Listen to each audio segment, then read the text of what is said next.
an Unspoiled Network podcast. This is Spoil Me, covering Clariel, chapters 21, 22, 23, 24, and 25. Hillfair, horses, and dogs, the Abhorsen decides, across the bridge into the house, a most knowledgeable cat, and gone fishing. In these chapters, we finally get to meet the present Abhorsen, except he kind of isn't, because he doesn't want to do the job. Also, Balatiel is so...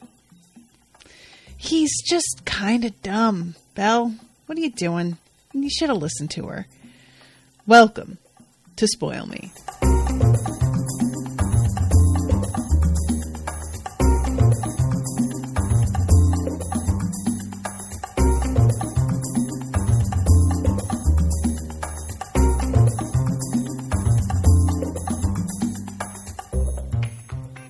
Welcome to the show, everyone. I am Natasha. First of all, thank you very much to Yama for commissioning this episode. Y'all, these chapters were just sort of annoying. I don't mean in like how they were written, but in how much Clariel totally saw this all coming, and Belle just didn't really want to hear it, or just is so naive as to not really understand how shit works. And I really I feel more and more like I relate to Clariel in the way that she just is so frustrated with other people's lack of action, lack of this having the same priorities as she has. Overall, there is just a sense with these chapters of her being in a room screaming and nobody listening. And as much as I kind of want to be like, Clariel, you're telling an awful lot to MOGGET that I don't know you should particularly tell MOGGET. It's gotta be tempting when you are surrounded by people who just don't seem interested in listening to anything that you have to say in a real way. When there's finally somebody who shows up, whether they are a small enchanted cat or not, who seems like they want to hear you. Like, that's just going to be a temptation. So as much as I kind of want to be like, girl, what are you doing? Why would you ever trust this thing and give it any information? And granted, she does ask herself that question a couple of times. I can't even be that angry at her because, those of you who are basically self-isolating right now and you live alone, you get to a point where you start to just talk to yourself. Like, you just need to be able to talk. And if it's a cat, plenty of people are talking to their pets out every day, So, anyway, chapter 21, Hillfair, Horses, and Dogs. Clariel is the first to wake up, despite the fact that she had also been the last one to go to sleep, because she had been low-key considering leaving Belle. I say low-key. It wasn't low-key. She literally packed and started to walk away.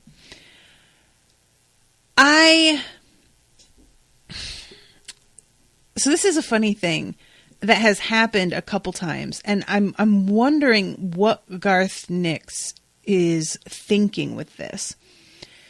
The very first of the books, Sabriel, she, unintentionally disenchants Touchstone, and then begins to have feelings for him as their journey wears on, eventually wound up marrying him. And Garth Nix seems to feel that he can't follow that formula again, because both with Lyriel and now with Clariel, he has given them each a male companion on their quest, but he has made it really clear right away that the two of them are not actually romantically interested in these dudes.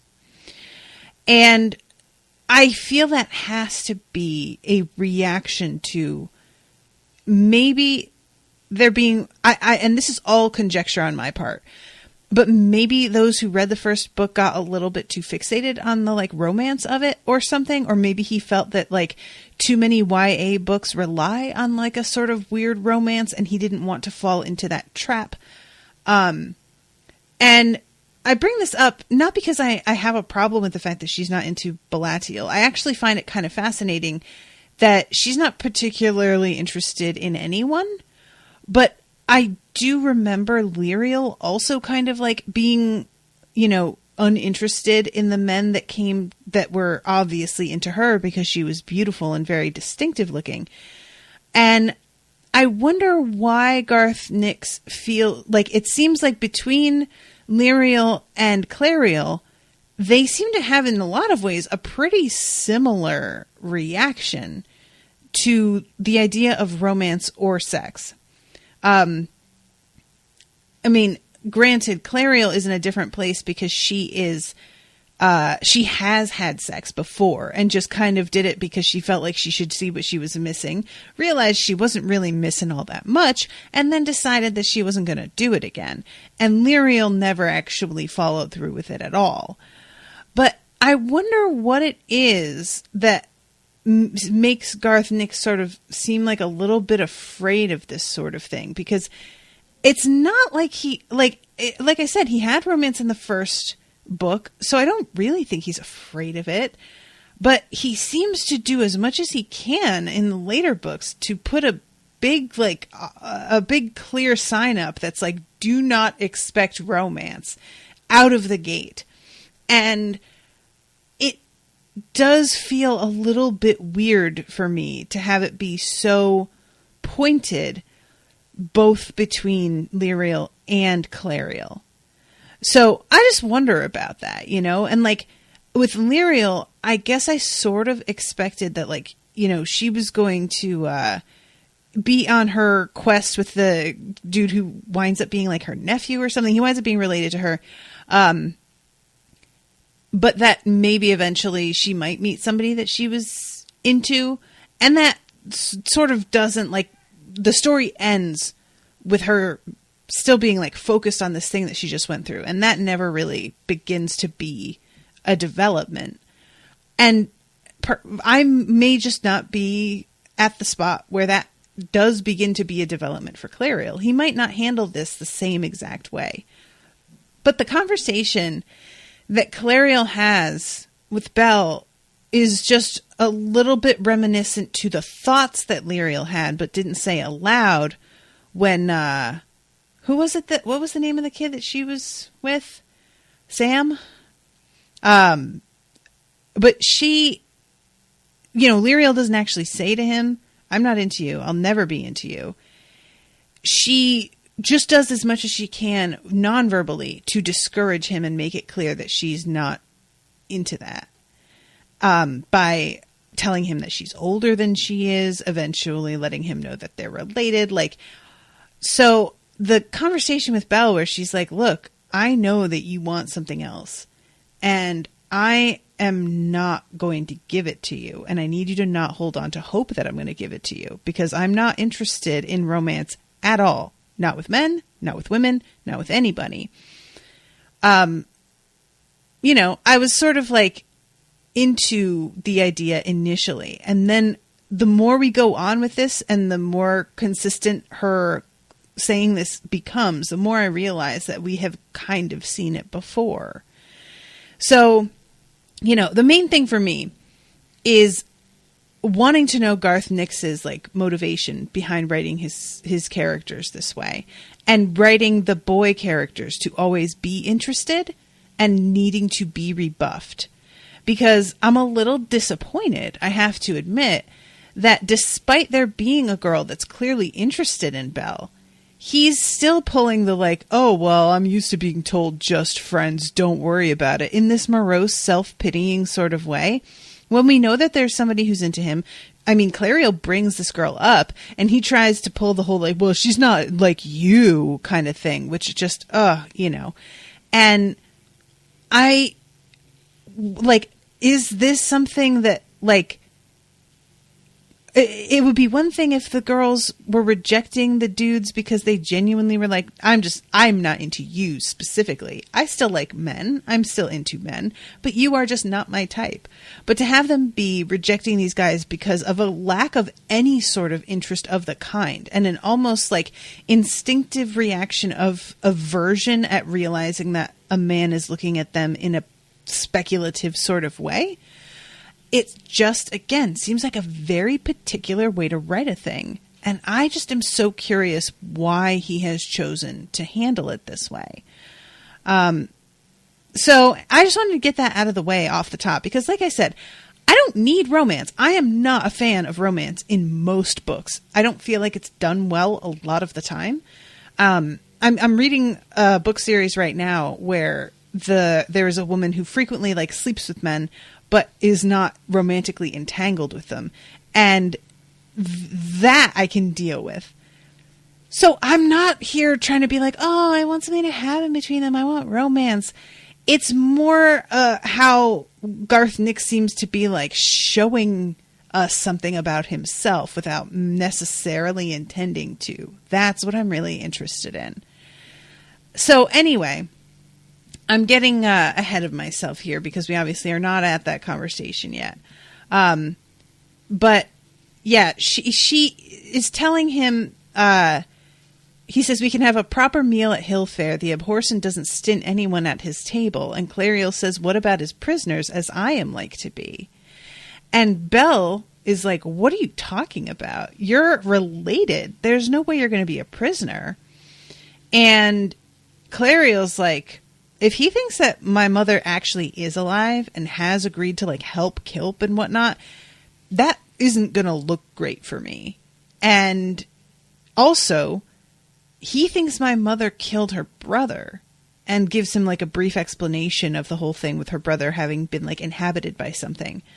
And Belle says that he has never heard of this scandal before, and that he thinks most people can't possibly know about it because gossip travels really quickly. So he says, like, whenever Jaciel was mentioned, people would just say that she'd had a falling out with the old bastard, as he puts it. But Clariel, understandably, is a lot more... She is just a lot more suspicious of the whole thing. She's a lot more cynical about how all of this is going to go. So they wind up going to Hill Fair, and poor Belle is really having a hard time because he has been injured. He's having to do all of the control of the paperwing because she hasn't got the magic to do it. And by the time they land, he is just kind of like drained and exhausted. And let's see. He tells her that most of the people who live around here are 500 or 600, and half of them are probably Abhorsen related. Although they may be like distant in terms of the family tree, they're still going to be considered cousins of some kind. And he tries to say at this point that if he can, he'll fly her to Estwell. But he is so tired that he isn't going to be able to manage it for a few days. So he's going to need to rest. And it's sort of like awful in retrospect to like hear him say this and really mean it. You know, he's very, very sincere in his offers to help her. He just is so underestimating what it's going to be like when they land.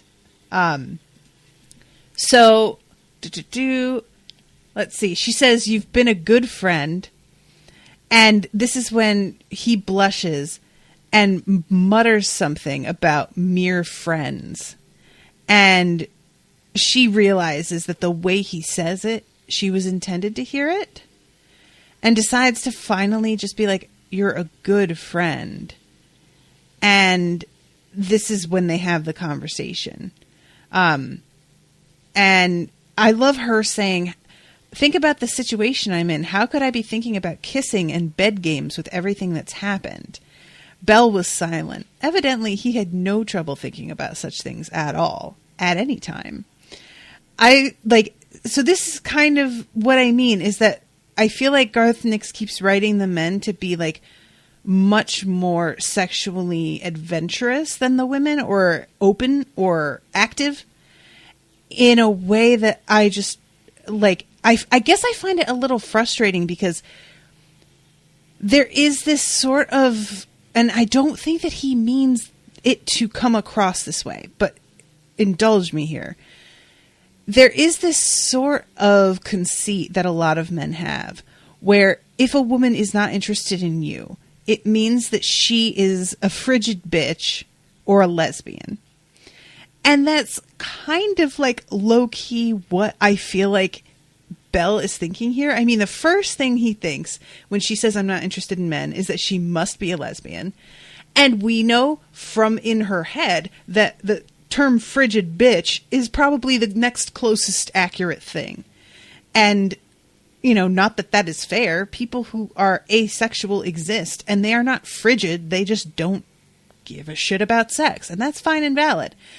But for both female characters to be this way, and for both male characters that are their companions to be sexually interested and attractive and have to be discouraged, it feels like Garth Nix doesn't really like buy the fact that a woman can be both sexually active and not interested in a perfectly attractive dude. Like, that can happen, guy, you know, or she can just be fucking focused on what she's doing. It's fine. But I just sort of find it weird that like he's writing it so that she's like, how could I even think of such a thing? And making it clear to us that Belle definitely thinks about sex at all. And like, I am of the Belle camp, where even when shit is in a place that is not probably appropriate for me to be thinking about sex, I still am most of the time. So we exist. It's just, you know, it's sort of something that I got like hung up on because of this conversation, and made me sort of step back and look at everything a little bit more. So, and then he says, you'll be safe here. Maybe after a blank, he like begins to say something else and she cuts him off.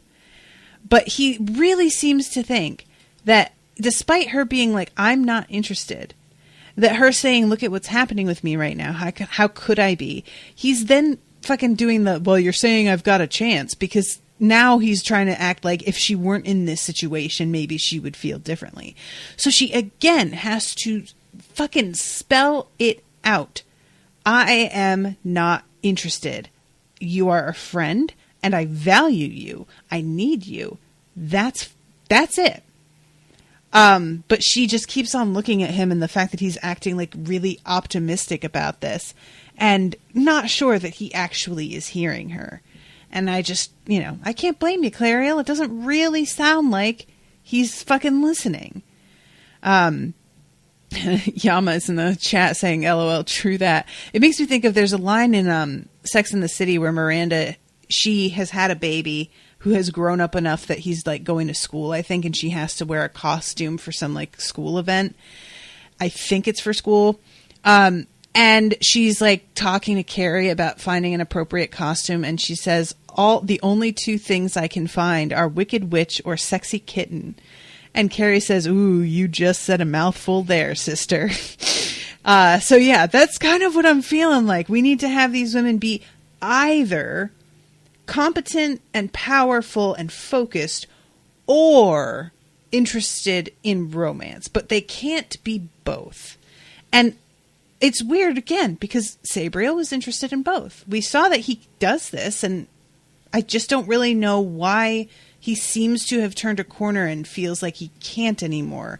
But like I said, maybe something will shift. Maybe Clariel, like, and her rage are like, you know, blocking something for her. And by the end of this book, it'll be a whole other situation. I don't know. But I just wanted to talk about it because it's been on my mind. So Clariel tells him about how she found the free magic creature trapped in the bottle in the paperwing, and sort of is like, why didn't you even tell me that was there? And he says, Kargren told me not to tell anyone, including you. And she sort of wonders to herself whether or not Kargren has figured out that she let the thing go. And she's like, that seemed very unlikely. Maybe he was just secretive in general. But we know he might not know about that specific incident, but he knows that there is a temptation for people like her, and is just sort of like, it seems that that is not an unknown thing, because later on when she meets the Abhorsen, and of course when she meets Mogget, they both seem kind of watchful, I guess is the word I want. They both seem to like have their eye on her a little bit, like they can sense there is the potential in her to be tempted by a thing. So let's see. Oh, right. We see the house coming up, and Belle tells her that there's a grand hunt. I hope they had a good day. It always puts himself in a better mood.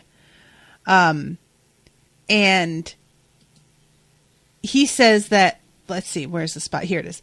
Everything is about the hunt. Half the buildings in Hillfair are horse stables or dog kennels. That's how it got started in the first place with the Abhorsen Clariel. She built a lodge and stable and called it Hillfair. And she's like, but isn't the Abhorsen's job to basically be like on the road defending the kingdom from undead things? I mean, I know there hasn't been a ton of activity in that respect lately, but I think there's a difference between having less to do than usual and just not doing your job at all. And Belle is like, yep. Basically, that is his reaction, is like, That expression you get when somebody is explaining a situation to you, waiting for you to come to the conclusion that they know you will, because there is just no other conclusion to come to. And he says, no one down there wants to know. They don't believe that things could turn back to the bad old days. I doubt if Yanael has even read the Book of the Dead, and maybe even Tyrael himself hasn't. I can't even remember seeing him wearing the bells. That's why I'm getting ready, so at least someone is prepared. So yeah, and he says the free magic creature in Belissaire, Kargren should not have been left to deal with that thing and imprison it with his magic. That's the Abhorsen's job. As soon as there was a rumor that some free magic creature was out here poking around, he should be on that. And not only that, but the fact that it is loose at all, that something that powerful is suddenly free cavorting, that should be a fucking red flag, that they are then looking around for the source of it. What caused this to be released from wherever it was hidden? How is this active now? But, you know, I bet that he just fucking ignored it. So, let's see. Kilp is at least a purely ordinary, mortal problem. At least he is now that his allied creature is safely imprisoned. He shouldn't be too difficult to defeat. If the Abhorsen takes even 100 charter mages north, and the Clare comes south in force, there's thousands of Clare, no ordinary army will be able to stand against them. Kilp doesn't realize what a big group of really powerful mages can do. He should have been shown. Then he wouldn't have dared to do anything. And Belle is like continuing on in this sort of like vein later on in the chapters, where he is absolutely convinced to a point that one could call it sheer hubris, that they are going to be able to take Kargren down. Or not Kargren, Kilp. He just really doesn't seem like, because she's like, I doubt it will be that easy. And he says, it will. And that's it. That's the end of the conversation, is him very, very easily here saying it will. And then later on being like, well, once Kilp is defeated. And she has to be like, why do you think he's going to be? And he gets really agitated at her even asking the question. The fact, like, and I don't mean that in the way that it can be for some people, where if you dare to ask the question, it betrays that they are also themselves sort of anxious about it, and you've given voice to a fear they have that they didn't want to admit. It doesn't even feel like that. With Belle, it's like he takes it so for granted that they are going to beat Kilp, that the fact that she doesn't have the same confidence, that is the thing that bothers him. She should, in his mind. She should be absolutely 100% convinced without a doubt that they are of course going to overcome Kilp. He's not even a real problem. It's just a matter of organizing everybody. And I don't know, like, I just kind of feel like I want, on the one hand, evidence that is not necessarily going to work out the same way, because I want there to be more tension, because I assume also that Kilp will be defeated. But on the other hand, having a character in world behave as if it's a given is like definitely eats away at the tension. So I don't really know how I would prefer this to be handled. So let's see. We're going to land around the same time the hunt goes by on the road. You don't think the paperwing will scare the horses? And he says, no, I think they should be used to paperwings. Which, you know, when you really think about it, he shouldn't think that they should be used to paperwings, because evidently nobody fucking goes out the way they're supposed to from this place. Like, but nevertheless, he pursed his lips and blew a series of rising, then falling notes, pure and strong. They landed smoothly enough, but Belle was just plain wrong about the horses and dogs. As the paperwing shadow passed low over the rear of the line, the dogs that had been loping next to the road in a semi-organized pack all began to bark and jump up before falling down and over one another, and racing all over the place, including in front of the horses. Many mounts spooked and shied, with several riders falling off or being suddenly bolted with along the road, causing more problems. The orderly procession of a minute before became a riot of horses, dogs, fallen riders, hunters, dog handlers, with whistles and shouts and bellowed orders and screams of pain and whinnying horses and barking dogs. Yep, this is not the way that you want to arrive when you're already afraid that you're going to be taken prisoner. This is not going to endear you to anybody. And she gets out of the paperwing, and Belle, it's like unclear to her at first whether or not he has actually gone unconscious or if he is just avoiding dealing with the result of his poor judgment here.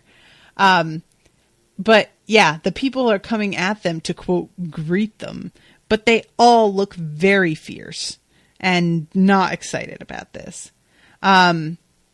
So Tyrael, who I always want to call Tyrion, yells at him that he's an idiot, and then sees Clariel and says, "You, I suppose, are my granddaughter. Come here."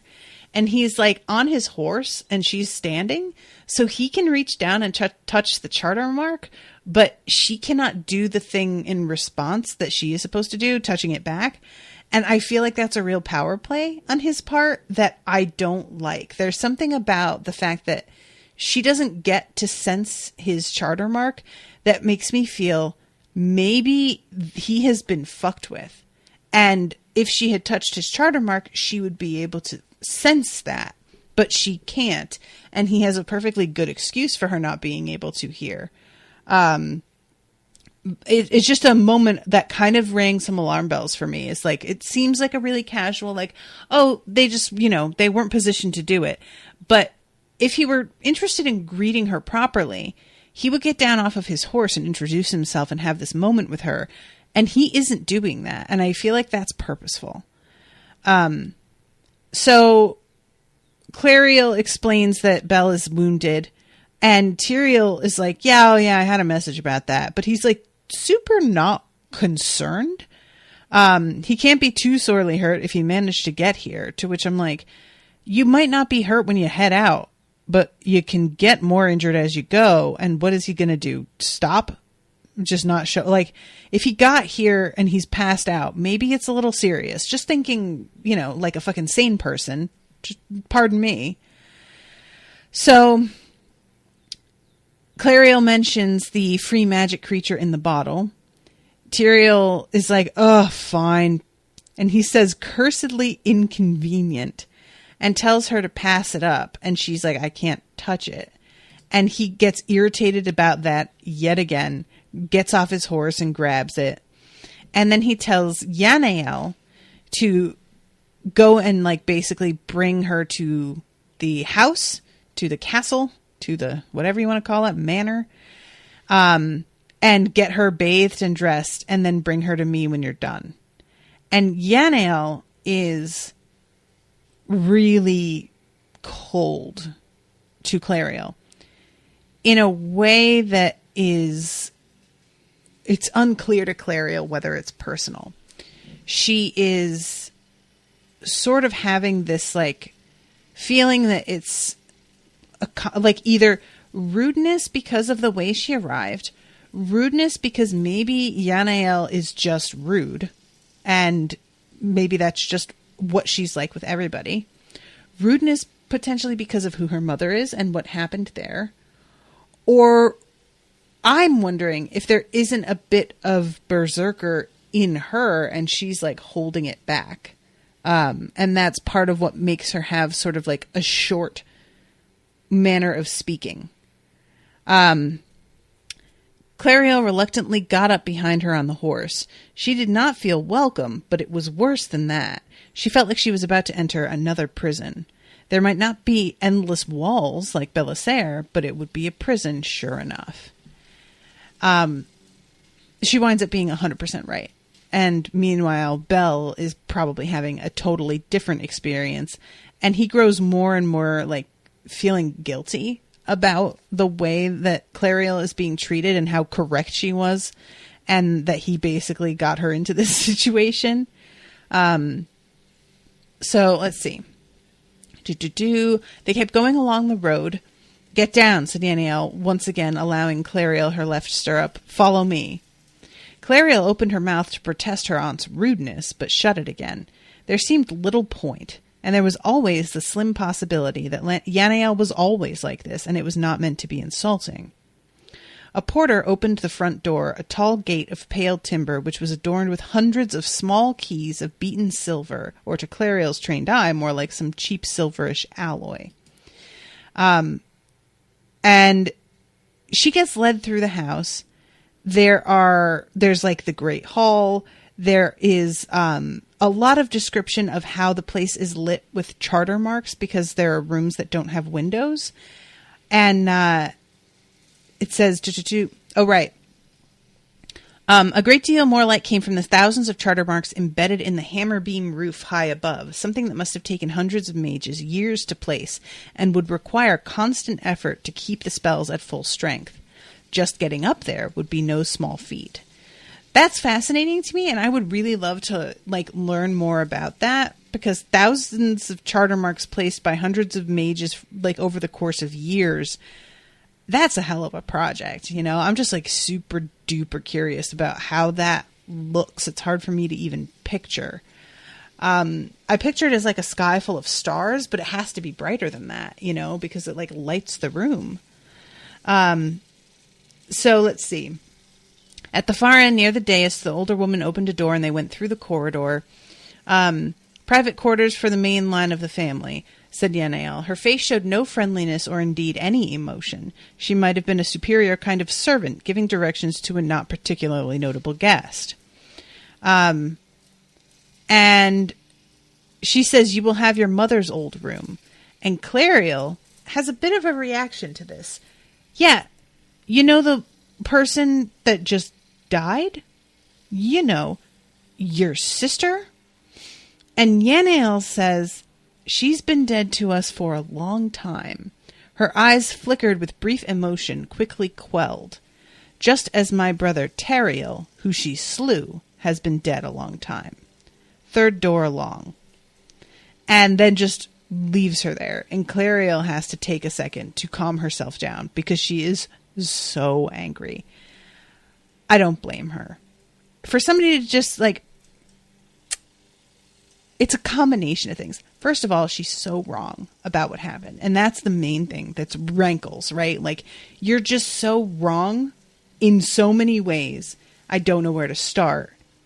But secondly, it's how dismissive she is about it. She's just like, yeah, you know, the way your mother fucking murdered my brother. Bye. And just acts like she really did a mic drop before she walks away. That is like, there's a smugness that's so undeserved that I just want to kind of slap and shake her. So she sees, as she's walking along to the doors, there's 3. They all have nameplates. The first one says Enriel Harmanael, but the last one says Jaciel. Unlike the previous 2 doors, the plate was tarnished and dull, but the name was still clear. Tarnished and dull, unlike the previous ones, which are clean and bright, which I assume is a mark of disrespect. It was also slightly different in design. The letters were more finely cut. With a slight shock, Clariel recognized that this was her mother's own work, probably made when she was just a girl and beginning her training as a metalsmith. Now it was a slight remnant of a whole former life that Clariel knew nothing about and would never know, because she could not talk about it with her mother.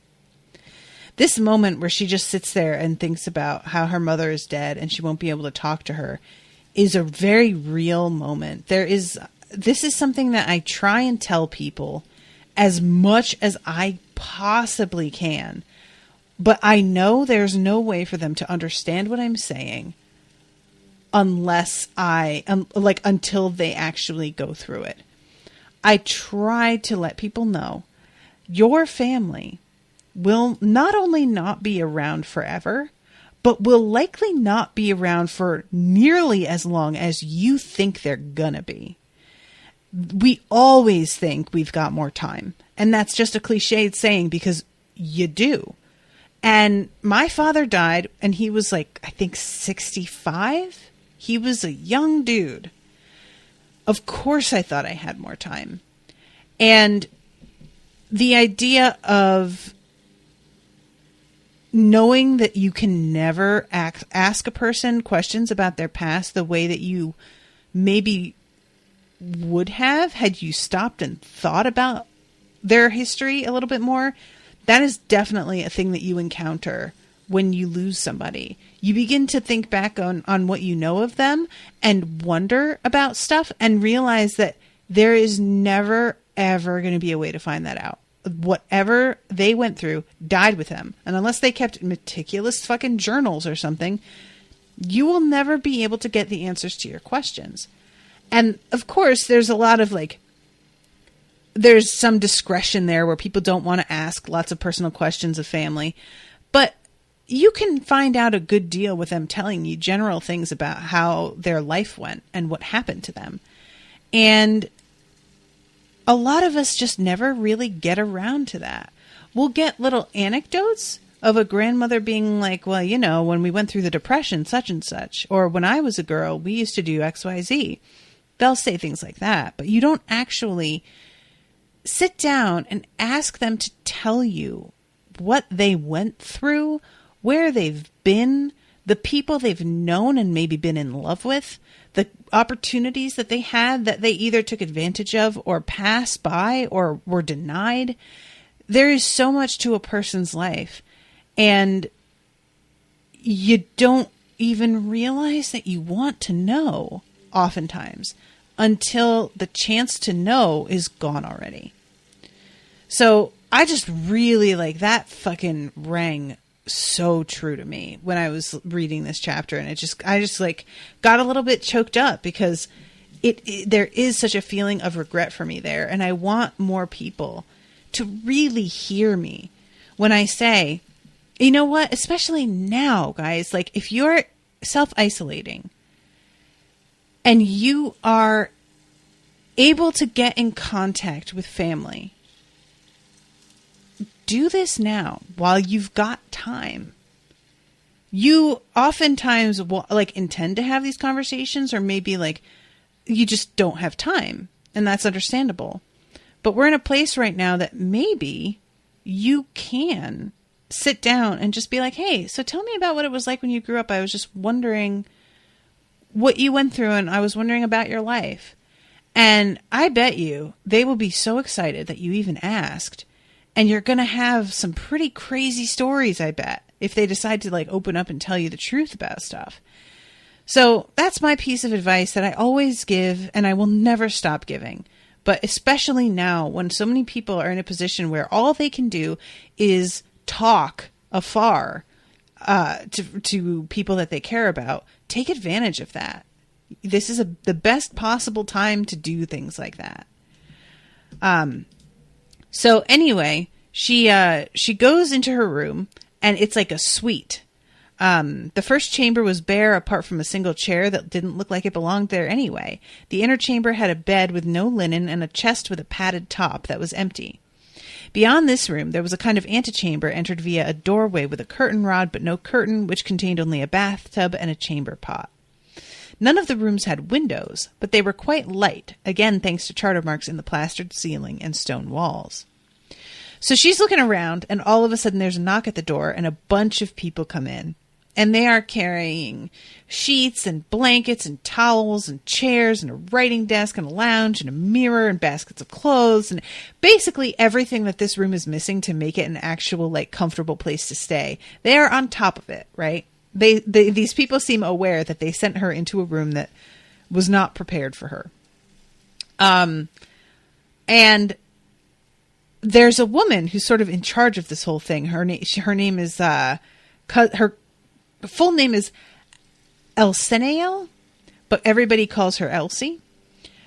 She's like a distant cousin, and she's the keeper of the house, as she puts it, which I always like, because just saying I'm a housekeeper, people hear that and think that you are one of like several probably that is like just here to clean. But when you are the keeper of the house, that's a much bigger job. That's like, you know, the steward. That kind of thing. Jan said to have you ready within the hour, so pop in the bath right away. And Clariel fled into the antechamber, drew the newly placed curtain shut. The bathwater was still very hot, but it was welcome. And I said this before in the first book, and I'll say it again. There is nothing like reading about a character getting to take a bath after being filthy for a long time. It is so satisfying. So let's see. There was new soap on the bath rim, good soap scented only slightly with lime. She used a lot of it and turned the bathwater the color of a mud puddle before she climbed out feeling much cleaner and considerably more refreshed. Oh man, guys, climbing out of a bath and seeing that you were filthy and you just didn't even quite realize it, that is a sobering moment. So she asks whether she can just wear her hunting clothes, to which Seleniel is like, yeah, absolutely. That's all he wears, so that's fine. And Jan comes in as well, and says he's in the message hawk muse. Come on. So she, again, is just been like, come on, like just not welcoming or even cordial, you know? So Clariel walks in, and Jan is up there with these message hawks that we find out, and this is a pretty wild thing. I don't know if we knew this already, but this doesn't feel like familiar information. He is sitting staring at one of them, and it turns out that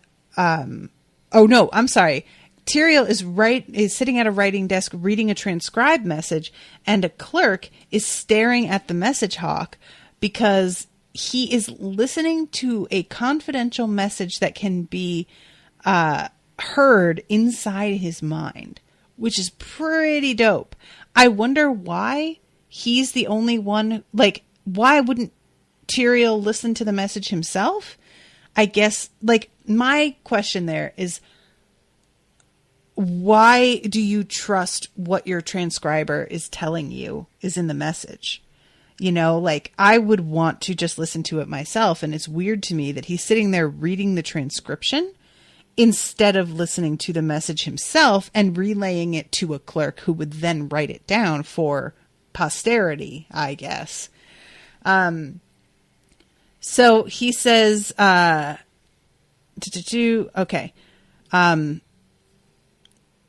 I have had a lot of messages about you. Messages from Cargrin and Captain Ghislaine and Governor Kilp. And Clariel's like, well, that motherfucker killed my parents.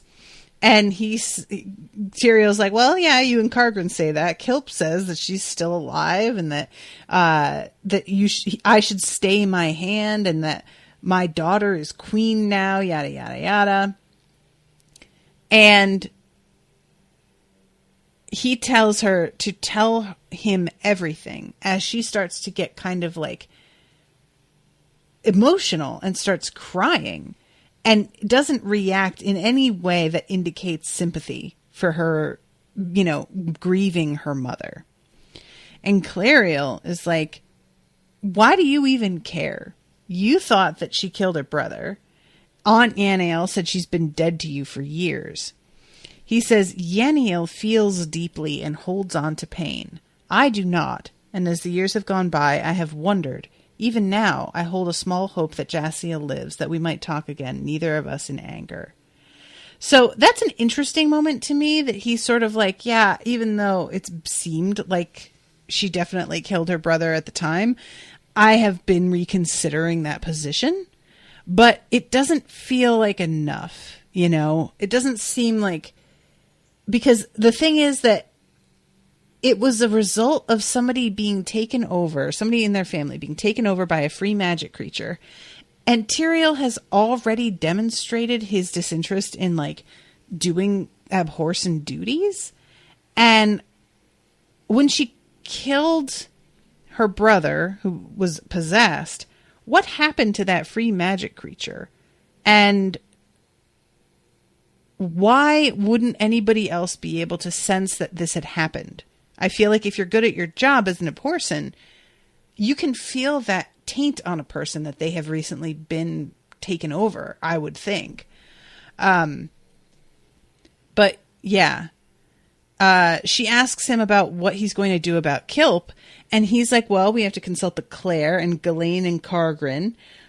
There's also the matter of the Summer's End hunt, one of the most important in our year. To which Clariel is about to lose her shit because he's over here prioritizing this over doing something to avenge her parents and take this dude down. There's also the question of what to do with you. And when she says she wants to go to Estwale, she says to my Aunt Lemon, my father's sister, and he's like, you won't be safe, which we find out later is absolutely true because her Aunt Lemon has already been arrested. She doesn't know that yet. But he's like, anybody, he says also, Cargrin also told me about your encounter with the free magic creature. And she tries to be like, well, what does that even have to do with anything? And she can't quite say that sincerely. She can't keep eye contact as she asks the question. And Cargrin finally just says, Kilp may have other such allies. I think we must keep you somewhere safe in case of abduction. Or if things change and Kilp needs all those closest royal heirs dead. And she tries to say that she'd be safe in the forest, to which he's like, LOL, no, you wouldn't. Why do you even think that? So in the end, he tells her that it's going to be months, that she is going to have to stay here. And she flips her shit and goes into her berserker state and attacks him and attacks pretty much everybody near her. And then comes back to herself, and Tyrael's like, all right, so you've got the same thing that your mother had. I guess that'll happen. He says that, in their family, it crops up. And he's like, I did see you trying to hold it back. And there's a book that can help. But he says the rage is both curse and blessing. Learn to rule it, and it can aid you to incredible feats of strength and daring. Let it rule you. I'm sure you can imagine how that would end. So he tells her about, again, the fact that she needs to stay here, that it's not going to be safe anywhere she goes. She sees this as a prison. And the thing is, if he were doing literally anything to help the situation, I would be more frustrated with her for not seeing that indeed she is safer where she is. But the fact is, he is not endearing himself to her by talking about a fucking hunt being more important. So I can't even tell her to be reasonable because he's not being reasonable either. So this is just, so annoying. And they give her a horse because they're going on a ride, and they make sure to give her a really sluggish horse that can barely even break into a trot. She is certain, on purpose so that she can't just like suddenly break off and get away. And they have this ride over this fucking bridge that is really, like, guys, I don't like heights, and even just reading about this, oh man, I did not care for it. It turns out that it's secured with charter marks, so it's a lot more stable and dry and just in general like serviceable than it looks. But it just, like, the whole talk of this, I just really, really hated it. It took them though it only took them a few minutes to cross the bridge, it felt longer to Clariel, and she was relieved to step off onto a much more strongly built and permanent-looking landing stage of dressed stone. Curiously, the river here was completely still, though the current raged only a foot away. And there is a boat that is sitting there. I'm getting too detailed. I only have 10 minutes left. I need to talk about other stuff. I'm sorry. But I found this whole thing a little bit interesting, and how, like, she keeps looking for ways to escape and looks at this and sort of is like, oh, I can leave by boat. But then he, like, points out, he can tell what she's thinking and has to be like, no, you can't. Look at those gates where they're watching you. So, okay. She tells them in no uncertain terms, I'm not staying here. They're like, yeah, you are. And then they head to the main house, and Clariel is unwilling, but has to admit that the house is very comfortable, that the food she's being fed is very delicious. There's just a lot about this that she's like grudgingly like, all right, yeah, this is pretty good, but she doesn't want to like it. And eventually, because she's looking around trying to figure out if there's a way to sneak out of here, yada, yada, yada. And eventually she runs up against MOGGET, and it's the best. I love, it's really fun that MOGGET is so old that he can also be in this book. And I kind of figured that MOGGET was going to be there, you know, like we hear, Balatiel like start to say MOGGET's name, but I had forgotten by the time we get here with everything else that's going on. So MOGGET is considerably more polite in his way in this book than he was in others, like, because he can be really insulting a lot of the time, and part of me wonders if he isn't being nicer to Clariel than he has been to other Abhorsons, because he can sense that she's like maybe going to be easier to manipulate. And again, that's just a theory, but I'm curious to see. And she can see immediately that MOGGET is like a free magic creature, that there's something going on with his collar that like is keeping him. So he tries to be like, won't you take this off? I'm really itchy. And she's like, yeah, I don't think so, buddy. Good try though. So then he begins to, you know, ask her about who she is, whether she knows, Balatiel. And he keeps on insinuating that the two of them are sleeping together. And he wants to know how long she's going to be staying, gets the sense that she wants to get out of here. And then he pretty much like tells her he can help her get out and starts to drop her little clues about the sendings. At one point he writes in the dirt that not all of them can read. And, you know, very significant hint for them, because the sendings are under orders to watch her, to not let her, you know, get off the grounds or be in danger of any kind. They're guards as well as jailers. And he talks about how Ader, whom she met, she was the head of the school, used to be the Abhorsen and abdicated her role. And she wants to know why, but MOGGET basically is like, how should I know? And I'm like, you know, but he just doesn't want to tell her too much. That keeps happening. She keeps questioning him and he keeps changing the subject, and he seems to have like a perfectly good reason for changing the subject. But then I wonder if he really does, or if he orchestrated that reason to not tell her the things. So let's see, gone fishing. Oh, right. So she finally decides to like make a deal with him that she's going to fish for him in exchange for him to do what he can to help her get out of here. And eventually Balatiel comes to visit and is very regretful of everything. Tells her about her aunt being arrested. And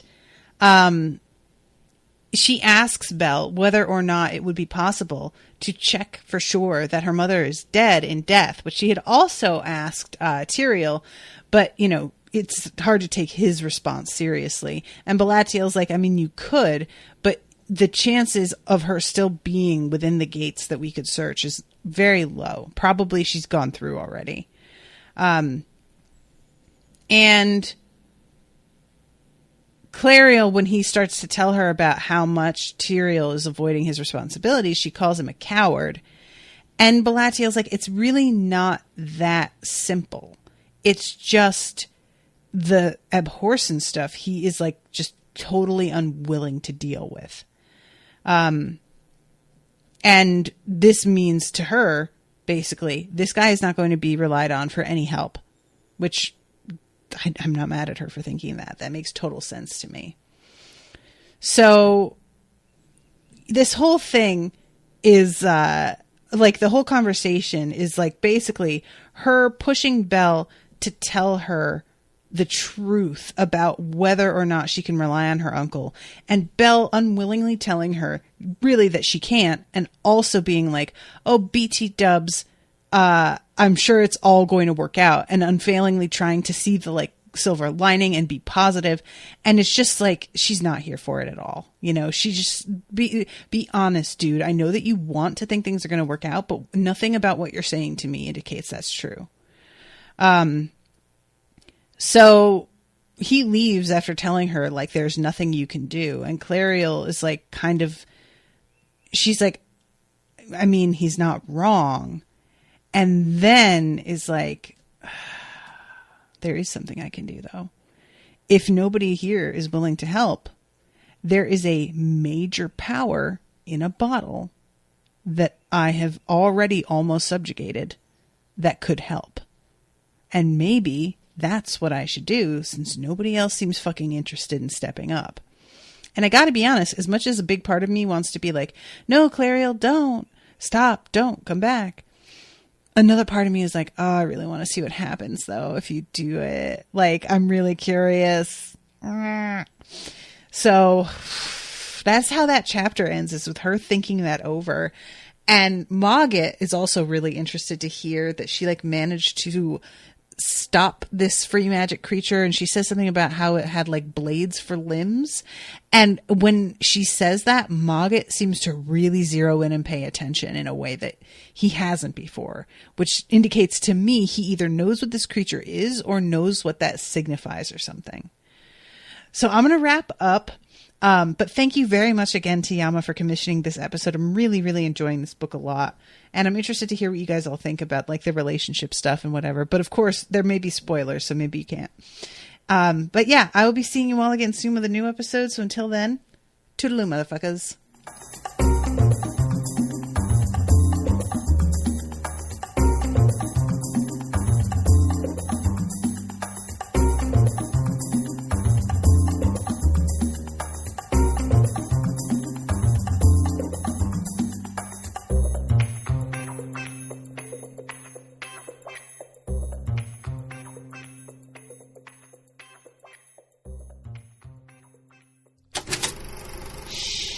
That was an Unspoiled Network podcast.